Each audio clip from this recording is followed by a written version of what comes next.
going on, guys? Chris here again, back sooner than I anticipated. Wasn't feeling great this morning, woke up, was, a little whatever. Went into work today, didn't really started to not feel good. Came home, fever, took a test, COVID. First time since the pandemic that I've had it, that I know of. So yeah, that's a bummer, but I guess if there's any good to come out of it, is that that I'm feeling okay. I feel fine-ish, just a little bit, fever, headache, whatever. But I have my health, knock on wood. But another good thing is I get to listen to some music.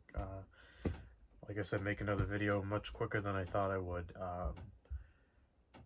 I appreciate the few comments that I had, especially from those of you that I mentioned in my first video, of people that really inspired me to do this. And I got some good feedback, and I talked to some of you, and I really appreciate you taking the time to write a comment, to talk to me. Means a lot.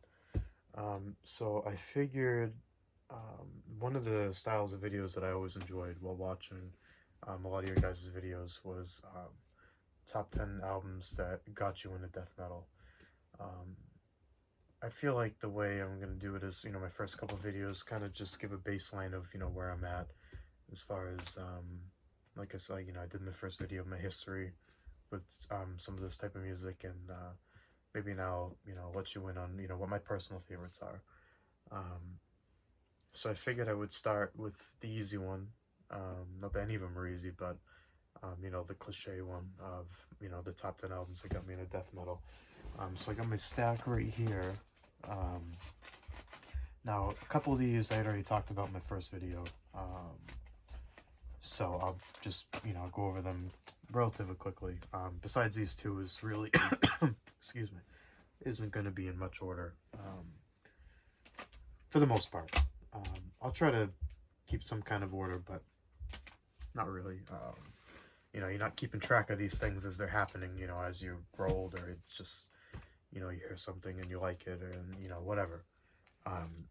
So the first thing, like I already talked about, Slayer, Rain and Blood. Nothing to say about this album that hasn't already been said by thousands, if not millions of people. It's a classic.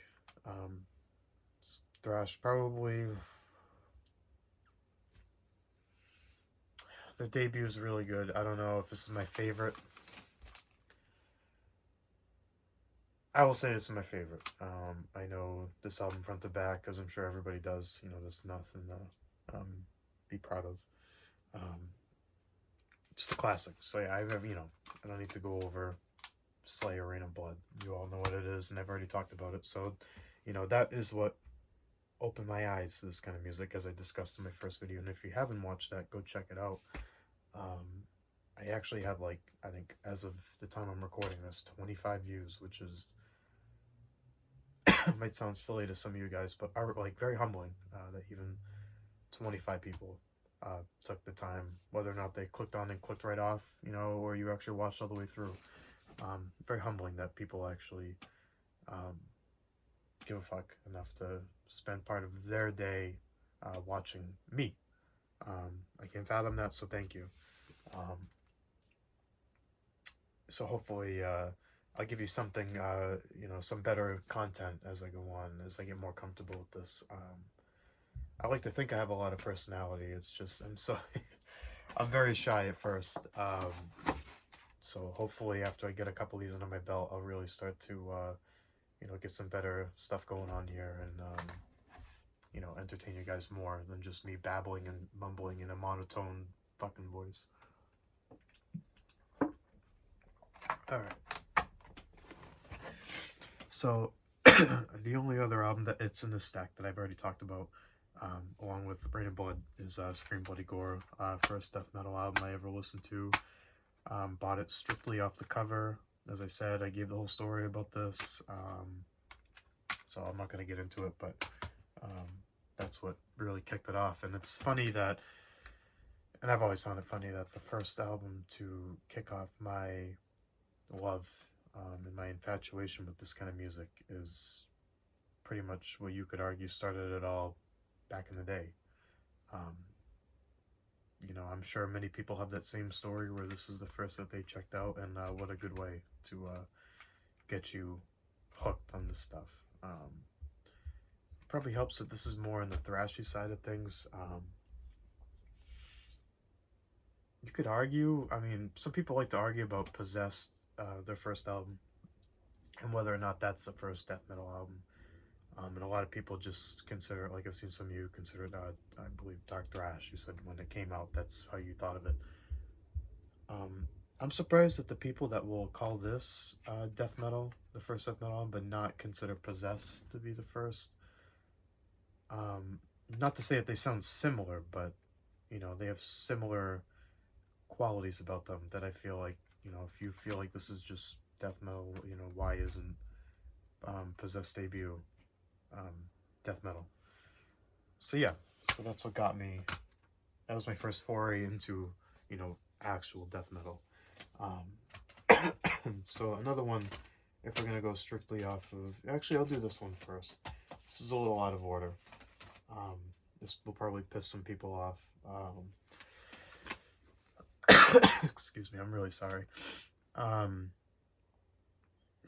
it's like ripping off a band-aid. I'll just show it. Slipknot's Iowa.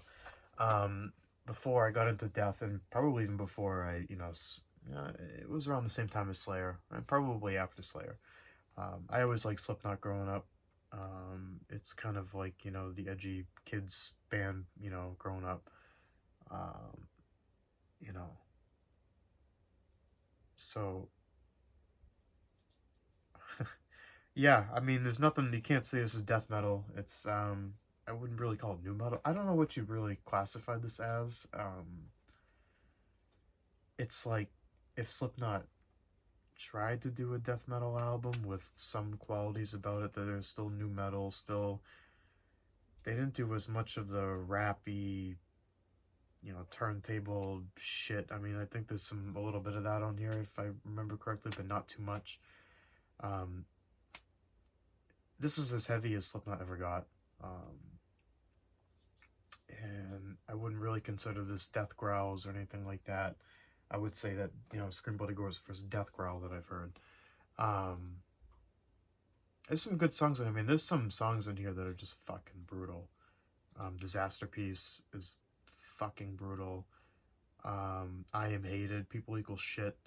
And then you got, your, I don't want to say radio hits or slower songs. You can't even call it that. They went on to become, they did some of that.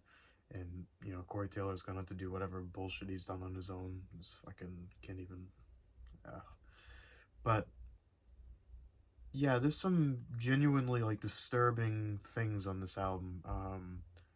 I believe it's the last song, Iowa, I think, where there's just a part in here where Corey Taylor's just, like, screeching into the microphone. Like, it sounds like he's crying. He's just, like, fucking losing his mind is what it sounds like. I believe it's the last song. But anyways, I only count this in this list, and I feel like it belongs because I don't know if it wasn't for this album that I would venture into heavier music. This definitely was, something when I listened to it at the time, I'm like, wow, like that's different, and that's like kind of scary, like at least to me back then, not anymore, but when I first heard it at like 12 years old, whatever I was like, wow, like that's some aggressive shit. That's a guy that has some issues. So yeah, so I promise no more of this. This is the only one, the only new metal band I'll show. Excuse me. Alright, so then from there, I got Morbid Angel, Blessed Are the Sick. Is it Blessed or Blessed? I mean, I don't know, if it came out, if that's how they label, they pronounce it as Blessed. I mean, it's just spelled Blessed. But I've only ever heard it said as Blessed, which it sounds cooler like that. But during one of Marty's live streams, I talked about in the comments with some people about how, I believe it was the one about, religious themes in music, I'm pretty sure, that I bought this album strictly just like the Death album, strictly off the cover. It's probably my favorite album artwork of all time. I've heard it's like some painting or something. Don't know, like, you know, what exactly it is. But this fucking album, I mean, what can you say? I mean, this is just, I probably like Altars of Madness more, um, but this will be a close second. This is one of the first I ever heard. Um, Again, I won't get into too much of like the, you know, the actual just the music, because you guys know this shit. This is just straight up just kick ass fucking, you know, early 90s death metal. Just gnarly sounding. The mix on this thing is just like, it just sounds like the artwork looks, if that makes sense. It's just the perfect artwork for this. So yeah, that's Blessed Are the Sick. I would say, let's see, and the next one after that would be Pestilence. They're one of my favorite. I should say their early stuff. If you know, they stopped, you know, making music after like the first 2 or 3 albums. They'd be among my favorites. I don't like some of their later stuff as much, but specifically Consuming Impulse. Came out in 1989. This is like the 2-in-1 disc. Who does this? Is it Roadrunner? Did a lot of these like 2-in-1 type deals, which I'm sure were great back in the day. I'm sure they were a money saver. Now even these ones are fucking hard to find. Maybe not hard to find, but you still gotta pay a little bit. Oh, there we go. So Consuming Impulse. All I'm gonna say about this album is the riffs on this album, but specifically on Out of the Body. My like hair stood up on my arms the first time I heard that riff. That is just a fucking killer riff. Testimony of the Ancients too, which is the other album on here, is really fucking good too. But Consuming Impulse, again, another one I would say that just sounds like the cover looks. Just being eaten alive by a lot of ants and them crawling into every orifice in your face. And if you're into that kind of thing, you'd probably like it. So yeah, it's Pestilence. Let's see, another one. There's nothing too, you know, out of the ordinary, I wouldn't say. I got a few left. Nothing too surprising, I would say, as far as bands go. This might be one that I think people might disagree with a little bit. One of my dad's friends growing up was into death metal, and I remember him bringing home a stack of CDs for my dad to listen to. And this was already when I was listening to some of this stuff. And like I've told you before, like for me, I grew up with internet and YouTube and all that, but it wasn't too accessible for me at the time. Even though it was there, it wasn't like it was today. So it was hard for me to find new bands. I still really had to go on just, you know, covers and, you know, the band shirts that some of these people would be wearing. But anyways, this is one of the albums that he brought for my dad, and it is Deicide's Once Upon the Cross. I'm probably going to piss off a lot of people by saying this, but it's my favorite Deicide album. I don't remember the year this came out. Was it 95, I believe? Yeah, 95. I will say one thing, and this is my opinion for a lot of this kind of music, especially black metal, is that I find that as cheesy as like Christian metal can be, I think like overly satanic and anti-Christian and anti-whatever music is just as cheesy. You look at some of the titles on these songs, and it's just like, yeah, you hate God and you hate Jesus. I get it. You know, what am I gonna say? But the title track, Once Upon the Cross, fucking killer. He's probably my favorite vocalist of the genre. He just sounds fucking evil. He just sounds like he hates everyone and everything. But yeah, some of the song titles are a little corny. You know, Kill the Christian and When Satan Rules His World. Yeah. Anyways, yeah, I gotta say, I mean, maybe it's because it's the first Deicide album that I ever heard, but I gotta say it's definitely my favorite. Legion probably is a close second, but I would say, yeah, I would stick with this. I would say this is my favorite. One thing that I think is interesting, or will be interesting when I get to talk to you, some of you a little bit more, is like I said, I wasn't there when all these were coming out, as they were coming out. So I kind of just took everything in all at once, and kind of had to sort through everything. And I think I'll have a lot of unconventional. Hey, will you stop it?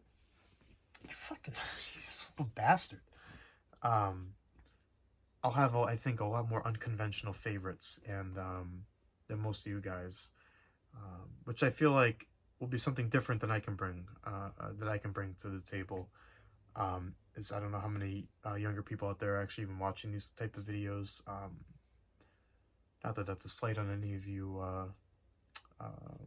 older folks, um, but I feel like I could connect with some other kids who just, might have varying opinions, and I'm willing to fight for my opinions. Okay, I'm gonna take on you gatekeepers, with love, by the way. But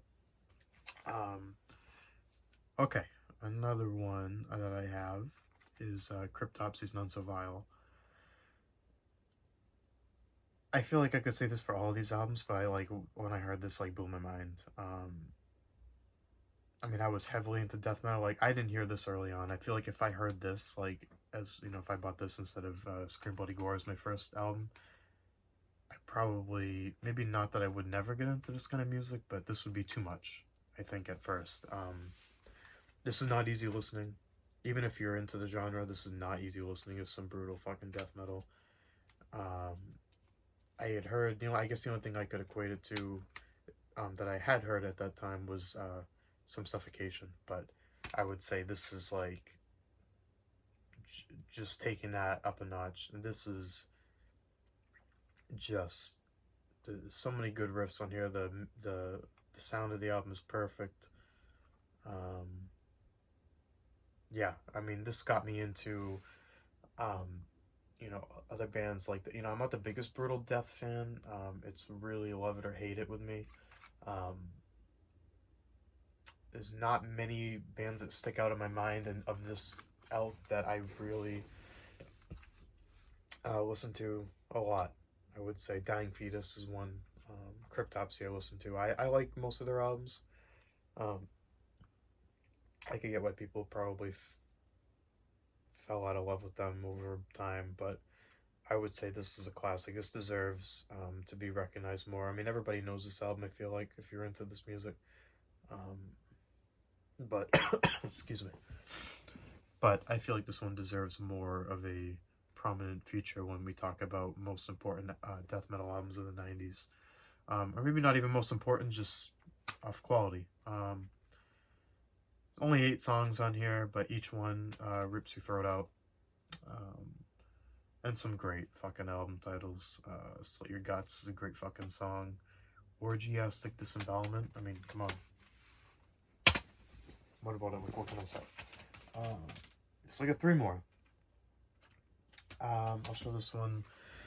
Again, this kind of fits into, I think you'll see a trend that with most of these, not most of them, but a few of these tend to be in the same kind of family as far as what I like. And what I like in death metal that I found is more on the thrashy side. Not to say more thrash than death, but while I do like some, the cavernous, I feel like that's the word that's thrown around, I don't even know now.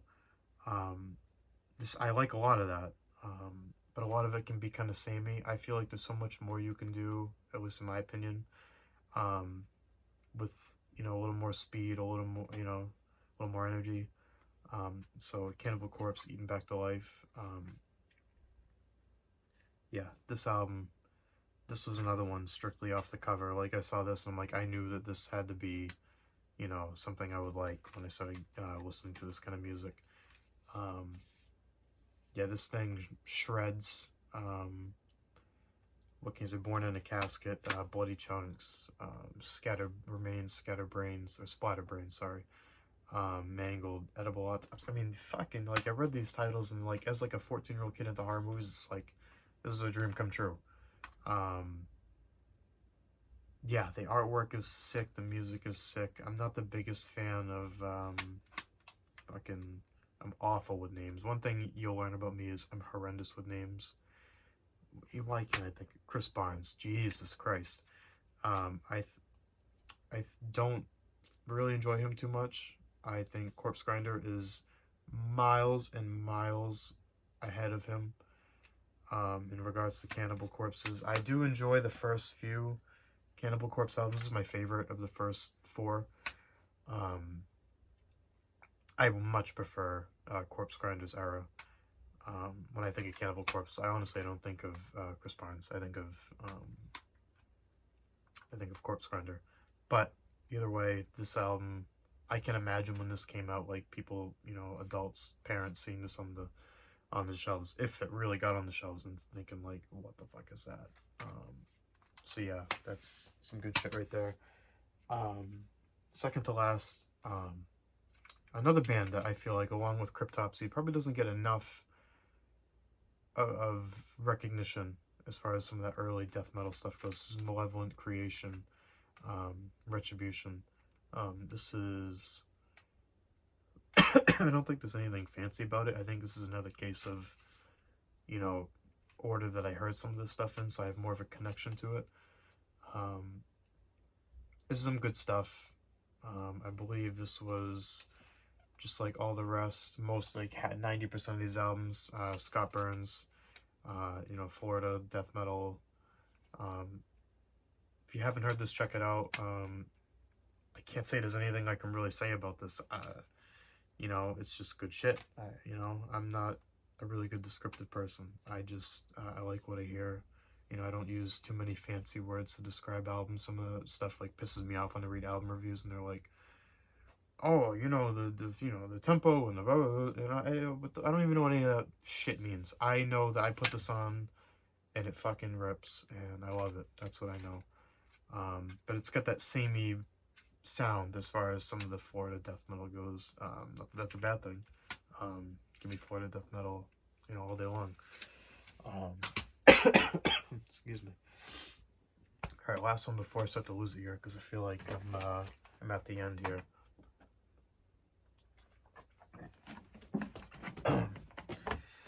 This is not the album that I want to show, but the band, because I actually don't own the CD, I only own the vinyl, and I didn't want to dig it out. Tomb Mold. This is Manner of Infinite Forms. Jesus Christ. COVID brain. Manner of Infinite Forms. The one I wanted to show is Planetary Clairvoyance.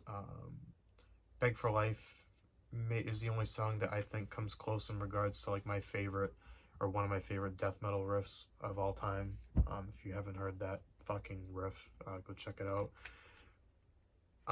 This shit sounds like it was recorded like in the fucking mud, in a good way. It just sounds like they got all their shit, went into the fucking depths of some fucking cave, some dungy, grungy fucking cave, dove into the mud and recorded it. And the dude's vocals on here, I don't know what the dude's name is. They're a $20 spin band, which is one of my favorite labels. They put out so much good shit. I would say they put out a lot of kind of, you know, I don't want to say same kind of style, but, you know, it's a lot of that, like, cavernous, I guess is the word that a lot of people use, type death metal. The dude's vocals in this band are so low, so they're almost like not even like growls, they're like close to almost like a whisper sounding. I don't know, it's very unique, I would say. Probably not so much anymore. I feel like there's probably a lot of that, but when I first heard them, this is like one of the first newer bands that like blew my mind. Yeah, they're fucking awesome. If you haven't heard them for whatever reason, check them out. I don't think they've done anything in a couple of years. I don't know if it's like a COVID thing or what. I don't know when Planetary Clairvoyance came out. I want to say like 2019, 2018, something like that. But yeah, those are the 10 that really stuck out to me, like the way I like to do this. Excuse me, I'm so sorry. The first 10 that came to mind, and I went in my room here and I said, okay, what are the 10 albums that really like stood out to me as far as like death metal and my history with it. And like I said, my history is a little weird because I got into it in 20 years already into the genre, so I didn't kind of have to sift through, I'm sure, a lot of crap like some of you guys may have had to. Or maybe back then was better. So many bands that have just been lost in time. you know I'm sure there's a lot of that. Every now and then I feel like I find like a new band, um some obscure whatever band from 1989 that put out like a demo or an EP or something, and never heard of them. I feel like there's a lot of that.